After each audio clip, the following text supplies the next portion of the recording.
Shalom keluarga kerajaan.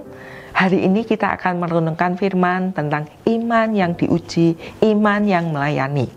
Di dalam Yakobus 1 ayat 3-4, sebab kamu tahu bahwa ujian terhadap imanmu itu menghasilkan ketekunan, dan biarlah ketekunan itu memperoleh buah yang matang, supaya kamu menjadi sempurna dan utuh, dan tak kekurangan suatu apapun. Ketika anak penulis berusia 3 tahun, dia mengalami peristiwa yang mengguncangkan hati sebagai orang tua. Dia jatuh dan mengalami benturan di otak belakang sehingga harus mengalami pengobatan bertahun-tahun. Dokter sempat meragukan apakah ia bisa lepas dari obat-obat itu. Namun, di tengah keraguan medis, penulis memilih untuk berdiri di atas perkataan iman. Setiap malam penulis menumpangkan tangan di kepalanya dan berdoa mengucapkan iman bahwa Tuhan Yesus pasti menyembuhkan, memulihkan, bahkan membebaskannya dari obat. Penulis percaya sepenuh hati akan janji Tuhan, dan benar kuasa Tuhan bekerja di luar perkiraan manusia. Anak penulis akhirnya bisa lepas konsumsi obat setelah melalui proses 9 tahun. Iman tidak tumbuh secara instan. Pertumbuhan iman membutuhkan firman Tuhan sebagai dasar yang teguh. Tetapi lebih dari itu, iman yang diteguhkan ketika kita mengalami Tuhan Yesus secara pribadi.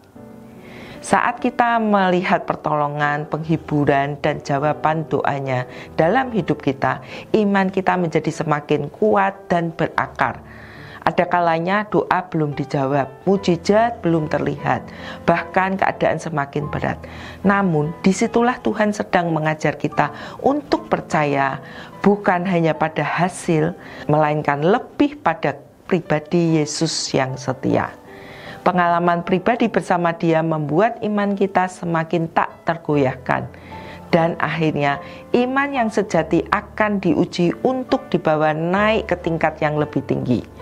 Dengan karunia iman yang teguh, kita bukan hanya hidup dalam kemenangan pribadi, tetapi juga diperlengkapi untuk melayani. Mari kita sadari setiap ujian, syukuri setiap proses, dan pakai karunia iman untuk melayani, bahwa iman di atas fakta. Kuasa Tuhan Yesus jauh lebih besar dari setiap tantangan yang dialami. Mari kita nyatakan panggilan sejati kita dalam Tuhan Yesus Kristus melalui pelayanan dengan karunia iman dalam hidup kita. Haleluya, amin. Jika Bapak Ibu terberkati, silahkan bagikan untuk menjadi berkat juga bagi banyak orang. Terima kasih, Tuhan Yesus memberkati.